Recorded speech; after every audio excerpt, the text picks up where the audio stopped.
রাসূল বললেন, তোমার যদি স্যান্ডেলের জুতার ফিতাও ছিঁড়ে যায়, তুমি সেটাও কার কাছে চাইবে? সুবহানাল্লাহ। তোমার জুতার ফিতা যদি ছিঁড়ে যায়, সেটাও কার কাছে? ইয়াকা না'বুদু ওয়া ইয়াকা নাস্তাঈন।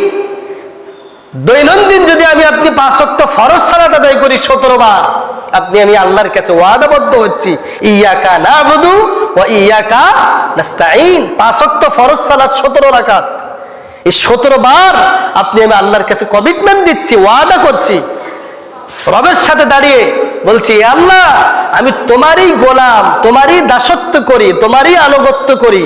তুমি ব্যতীত অন্য কারো কোনো ব্যক্তির আইন, আনুগত্য, দাসত্ব, অনুকরণ, নিয়ম নীতি, এটা আমি দৈনন্দিন 5 ওয়াক্ত ফরজ সালাতে আমি দাঁড়িয়ে আল্লাহর সাথে কমিটমেন্ট দিচ্ছি, ওয়াদাবদ্ধ হচ্ছি। আমি দুনিয়ার কোনো ব্যক্তির আইন, নিয়ম, নীতি, আদর্শ লালন করি না। আমি শুধুমাত্র তোমারই কাছে, তোমারই আনুগত্য করি, তোমার বিধিবিধান মেনে চলি। এবং ওয়া ইয়াকা নাস্তাঈন, নাস্তাঈন, আমি দুনিয়ার কোন ব্যক্তির কাছে কোনো কিছু সাহায্য চাই না। আমার বিপদে আপদে, ছোট বড় সমস্ত কিছু, আমার প্রয়োজনীয় যাবতীয় সবকিছু আমি আমার রবের কাছে সাহায্য চাই।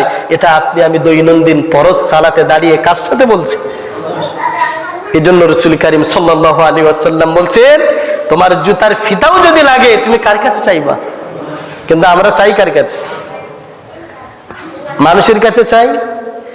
আর যারা আমরা অনেকেই আছি পীর মাজার, পীর ভক্ত যারা আছি, আমরা যাই কবরের কাছে চাইতে। আছে না বাংলাদেশে? আল্লাহর কাছে চাওয়া বাদ দিয়ে যাই কোথায়?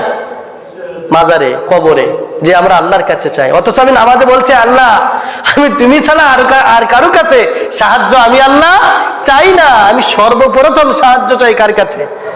সবকিছু চাই আমি আল্লাহর কাছে।